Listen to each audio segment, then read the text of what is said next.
Mahakama Kuu ya Tanzania Kanda ya Mbeya jana Agosti 6 mwaka 2026 imeahirisha kesi ya ugaidi na wakabidhi viongozi wa CHASO wakiongozwa na Noah Mwalwange hadi Agosti 20 mwaka huu baada ya upande wa mashtaka kueleza kuwa upelelezi bado haujakamilika. Ahirisho hilo limetolewa baada ya wakili wa serikali kuiomba mahakama iahirishe shauri hilo kwa maelezo kuwa ushahidi bado haujakamilika kutokana na upelelezi unaoendelea, ombi ambalo lilikubaliwa na mahakama na kupanga tarehe nyingine ya kutajwa kwa kesi hiyo.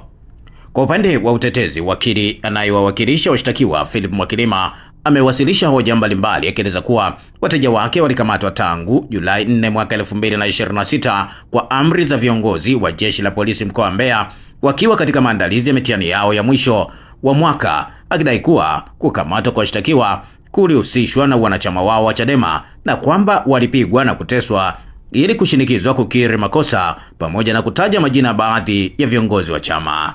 Amesema licha ya kuwepo kwa shauri la dharura lilotaka kufikishwa mahakamani Julai 23 mwaka 2026, hatua hiyo haikutekelezwa, akieleza kuwa kucheleweshwa kwa upelelezi katika shauri hilo kunachangia kuchelewesha kwa haki na kuathiri washtakiwa, hususan kutokana na athari zilizotokana na kushindwa kuendelea na masomo yao. Kwa mujibu wa utetezi, upande wa mashtaka haukupinga hoja zilizowasilishwa mahakamani na uliomba tu kuahirishwa kwa shauri hilo bila kueleza ni lini upelelezi utakamilika. Wakili Mwakilima ameomba mahakama kuhakikisha hoja zote zilizowasilishwa zinaingizwa kwenye kumbukumbu rasmi ya kesi ili zitumike katika hatua za baadaye za mwenendo wa shauri hilo. Baada ya kusikiliza pande zote mbili, Mahakama Kuu ya Tanzania Kanda ya Mbeya imeahirisha shauri hilo hadi Agosti 20 mwaka 2026. Leo tumepata wasaa wa kuzungumza na Innocent Lulandala ambaye ni kaimu mwenyekiti wa CHASO mkoa wa Mbeya, akiomba kuharakishwa kwa upelelezi wa shauri hilo ili vijana wenzake ambao wamekamatwa kwa kesi ya ugaidi wapate haki zao. Nimekuja mbele yenu na mambo kadhaa kuzungumzia kuhusu vijana wetu wa CHASO mkoa wa Mbeya, akiwemo mwenyekiti Noah Mwalwange, katibu wake Lwamaka Mboka, na mwenyekiti wa Puo Agustino Wasinyo, Rogers Mpwani pia ambaye naye ni mjumbe wa CHASO Mbeya. Vijana wenzetu hawa wanne walikamatwa mnamo tarehe 4 ya mwezi wa 7 mwaka 2026 na Jeshi la Polisi kwa tuhuma za kupanga njama za ugaidi.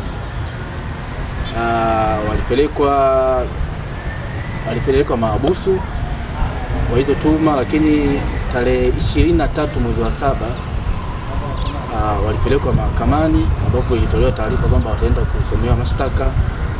Lakini kilichotokea siku hiyo, sisi vijana wa CHASO, wapenda haki na wananchi na wanachama kwa ujumla tulikuwa tumeenda kuhudhuria hiyo kesi, lakini vijana hao hawakupelekwa muda huo. Sisi tulipoondoka tu wakaenda kusomewa mashtaka kinyamela, sisi tukiwa hatupo. Waliposomewa mashtaka wakapelekwa gerezani Rwanda. Lakini tarehe 6 ya mwezi wa 8 pia walipelekwa mahakamani ambapo tulienda kusikiliza kesi, lakini upande wa shtaki wanasema taarifa wanaendelea kukusanya ushahidi. Lakini ukiangalia vizuri, kwa mjibu wa Jeshi la Polisi lilivyokuwa limetoa taarifa kwamba hawa vijana wamekamatwa kwa njama za ugaidi, walikuwa wamekamatwa eneo la Mafiati Mataa. Lakini ukweli ni kwamba vijana watatu wakuu walikamatwa chuoni kwao. Pia Lwamaka ambaye ndo katibu wa CHASO alikamatwa akiwa kwenye kikao cha kuandaa uchaguzi wa viongozi wa CHASO mkoa, ofisi ya kanda ya Mbeya, ofisi ya chama ya kanda Mbeya. Kwa ukijaribu kuangalia hapo, Jeshi la Taarifa limetoa taarifa ambayo sio sahihi. Lakini pili, kama walikuwa na nia ya kufanya au kushiriki ugaidi, kwa sababu hiyo issue haijakamilika, mimi nadhani kesi yao sioni kama ina haja kuendelea mpaka leo. Pia kitu kingine, kulingana na taarifa ambayo wametoa jana upande wa shtaki kwamba wanaendelea kukusanya ushahidi, waliwakamataje na waliwapelekaje kituoni kama hawana ushahidi wa kutosha? Maana sisi tumeenda tumesikiza, tumetoa ya kweli, lakini wao wanasema hawana ushahidi. Kwa hiyo kesi inazidi kupelekwa. Pia ninashauri mahakama wasipeleke sana kesi mbele, kwa sababu mwisho wa siku vijana wetu wanaendelea kupoteza muda wakiwa wanaenda kusikiliza. Yaani kesi inakuwa kama vile ya mwenyekiti taifa. Baadaye utasikia miezi mingapi wanazidi kukaa kule. Vijana hawa ni wanafunzi na wamekosa mitihani kwa sababu walikuwa wanajiandaa pia na mitihani ya kufungia chuo. Hivyo mpaka sasa wamepoteza muda wao, pia wamekosa elimu. Na hatujui kama watarudi wataendelea au vipi, na hatujui wataachiwa lini. Rai yangu kwa serikali, vijana hao waachiwe kwa sababu kesi yao haieleweki na haina ushahidi wa kutosha. Pia kesi waliowapatia ni kesi kubwa sana ukilinganisha na wao. Mimi baadhi yao ninafahamiana nao vizuri. Sijaona mmoja kati yao ambao anaweza kuwa na haiba na hiyo kitu. Kilichopo kwa taifa la sasa hivi, ukiongea ukweli unaonekana wewe ni gaidi. Kama tunavyoona mpaka sasa hivi kuna watu zaidi ya 61 wamekamatwa, wamewekwa ndani, viongozi wa chama pia na wanachama wengine wamewekwa ndani kwa sababu ya kuongea ukweli. Lakini ukiwa unaisifia serikali unaonekana wewe uko vizuri na haushikiliwi. Mimi nilikuwa ninajiuliza sana, kama sisi ambao tunakuwa tunaongea ukweli kuhusu masuala yanayoendelea tunapewa kesi za ugaidi, vipi kuhusu vijana wa CCM ambao saa nyingine wametoa kauli tofauti na zipo mitandaoni nyingine kuhusu kutia hofu kwa wananchi, kutia hofu kwa wanachama wa vyama vingine, lakini sijaona kama wamefunguliwa mashtaka. Sijaona hizo taarifa, ila sisi ambao tunaongea ukweli tunapewa mashtaka na kufunguliwa kesi na kupelekwa ndani. Kiufupi, kwa nchi hii sasa hivi tulipofika ni kwamba vijana wa Chadema wakiongea kuhusu swala la maendeleo ya nchi, yani vijana wa Chadema kama vile Bavicha, Chadema kwa ujumla, pia Chaso, sisi tupo tunaongea kwa ajili ya masuala ya maendeleo ya nchi. Lakini ukija upande wetu, kwa upande wa pili, upande mwingine, upande wa CCM wanabezi sana kwenye masuala ya chama, yani wanatetea chama, lakini sisi Chaso, Bavicha au Chadema tunatetea nchi. Kwa hiyo ukiangalia ni vitu viwili tofauti, tumebezi tofauti. Pia ushauri wangu mwingine, jeshi la polisi liache kukamata sisi vijana, kwa sababu linatia hofu kwa umma.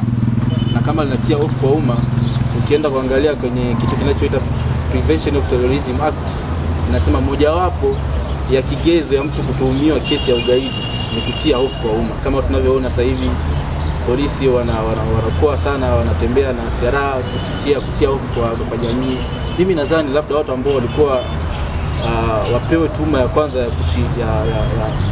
ya ugaidi, kwanza ni jeshi la polisi wao wenyewe, kwa sababu wanatia sana hofu kwa jamii. Cha ajabu sisi ambao tunatetea na kuongea ukweli tunapewa hiyo kesi ya ugaidi. Lakini pia licha ya kuwa haya mambo yote yanaendelea, vijana wa vyuo wanakamatwa na kushikiliwa, uongozi wa TAHLISO haujatoa tamko lolote lilo. Hivyo nilikuwa naomba kama Mheshimiwa Rais wa TAHLISO Geoffrey Kiliba, kama alivyokuwa ametengeneza ile platform ya mama asemewe, pia ilikuwa ni vizuri sana na kuzungumzia swala la vijana wanaokamatwa na kupewa mashtaka makubwa au kesi kubwa kama zinavyoendelea. Lakini kitu kingine, ndugu wanavyuo na vijana wenzangu, nilikuwa nataka niwaase kitu kimoja.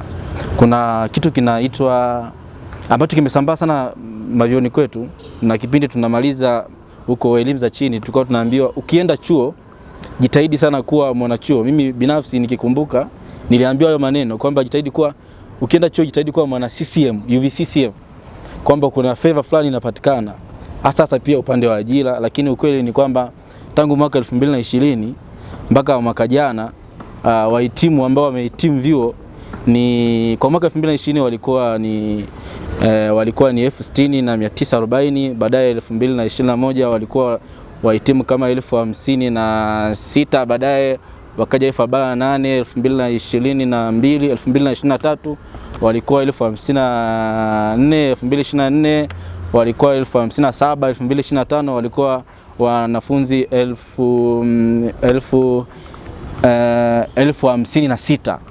Ukichukua hiyo hesabu ukijumlisha na hizo point, ukifuatilia vizuri utakuta ni wanafunzi zaidi ya 329,000 wamehitimu chuo, na ajira zilizotoka kuanzia mwaka 2020 mpaka mwaka huu ni ajira takriban 1,155,000.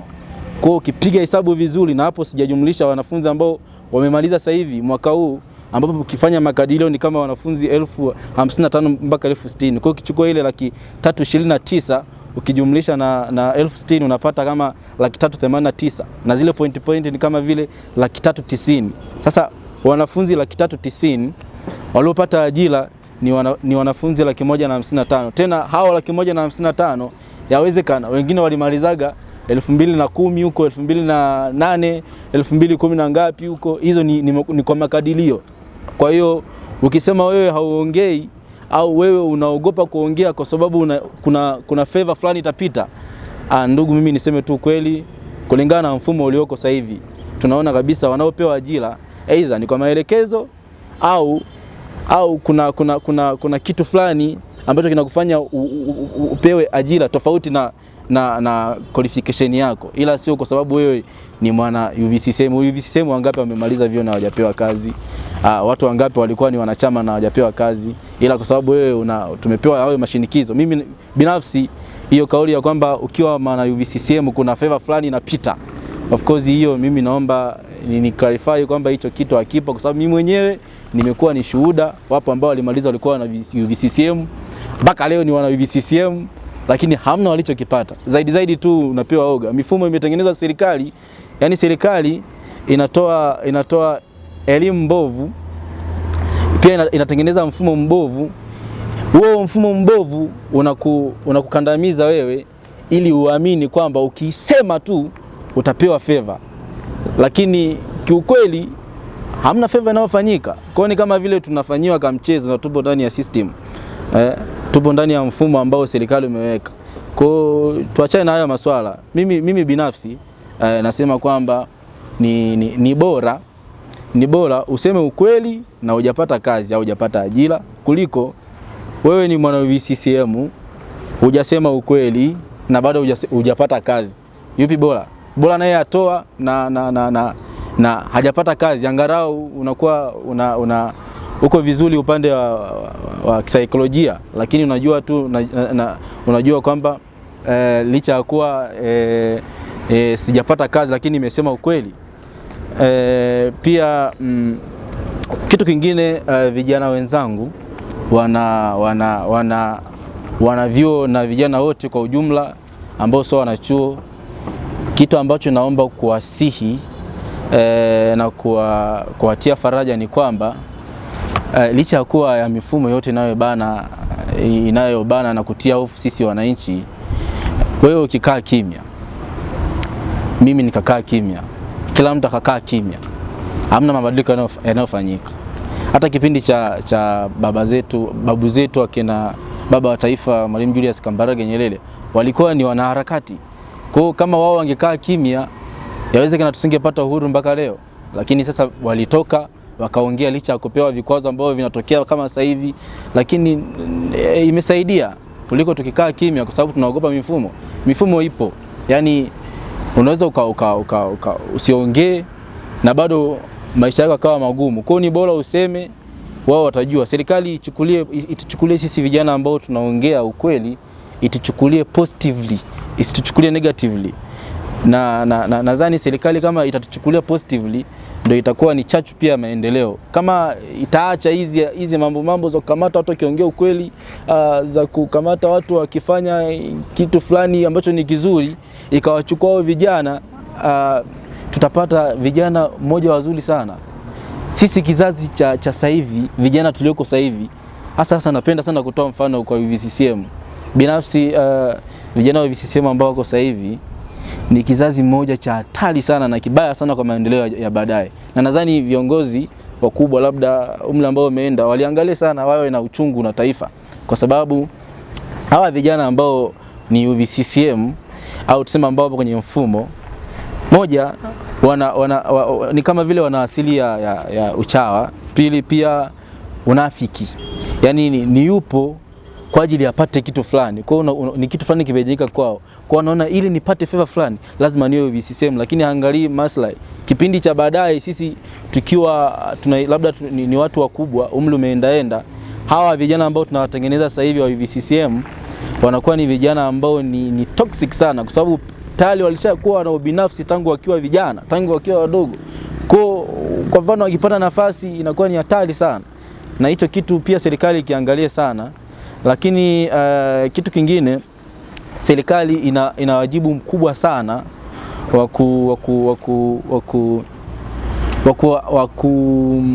kuweka mshikamano na kutengeneza ushirikiano mzuri kati ya wanafunzi, vijana. Ukiangalia kwa mfano 34.5 kwa approximation ya 35 ya population ya Tanzania kwa mujibu wa sensa 2022 ni vijana. Kwa kama vijana ambao ni 35% na ndo taifa la baadaye, ndo wao sasa hivi ambao wanajengewa uoga, wanatishiwa, wanapewa hofu. Je, nyinyi wazee ambao mtakuwa umri wenu umeenda, mtakuwa ambao mmeachia madaraka, mnawaachia wa vijana, hilo taifa litakuwaje? Si bora hata ya ukoloni kipindi kile, itakuwa ni ukoloni zaidi. Yani jinsi mfumo ulivyo sasa hivi ni vile yani tunajitawala sisi wenyewe. Ni jambo ambalo kidogo linachanganya. Lakini kitu kingine, ubinafsi, nadhani ubinafsi na kutokuwa na malengo ya mbali, maono, inachangia sana mfumo wa serikali uliopo sasa hivi. Ninaongea hivyo kwa sababu mfano tu mdogo, ukiwa hata kwenye familia kwa mfano baba, ukiwa huna lengo la kujenga, ukiwa unapita sokoni utaona vitu vingi sana, utaona labda nyama, utaona matunda utachukua, kwa sababu hela ipo, naona lengo, utachukua matunda, mtaenda kula. Lakini kama umepanga binafsi, familia inabidi tujenge nyumba, hata ukipita sokoni unakuwa uyaoni matunda au nyama, vile vitu vya sokoni vioni, kwa sababu wewe una lengo la kujenga nyumba. Kwa hiyo nadhani serikali pia ikiweka mfumo mzuri, ikiachana na hizi siasa kwamba dira sijui ya 2050, ikiwa na mfumo mzuri, nina uhakika 100% ili swala la uzalendo litaongezeka na ubinafsi utaisha, pia tutakuwa na maendeleo ya nchi. Mimi nipende kushukuru uongozi wa Baraza la Vijana Chadema mkoa wa Mbeya, kiongozwa na mwenyekiti Elisha Chonya na katibu Mheshimiwa Ambokile Mwangosi, kwa kutoa ushirikiano mkubwa sana kwenye hili swala linaloendelea. Pia chama kwa ujumla wamejitahidi kutoa mchango mkubwa. Pia kumekuwa na mwitikio mkubwa sana wa wanavyo pamoja na vijana wengi kujiunga na Chadema kwa sababu ya dhuluma inayoonekana imefanyika. Pia imechangia kwa ukubwa sana. Kwa hiyo ijue kwamba serikali ijue pia, au jeshi la polisi lijue kwamba linapokuwa linafanya mambo ni vijana wengi sana wanakuwa na mwitikio kuja. Hivyo tunawakaribisha kwenye chama wa Vyoni, karibu sana Chaso. Sisi tunawakaribisha pia vijana wa mtaani, karibuni sana Chadema, mkajiunge na Bavicha na chama kwa ujumla. Karibuni sana. Sisi ndio kimbilio la wananchi na tutaongea ukweli, tuko pamoja na chama mpaka mwisho, mpaka kieleweke.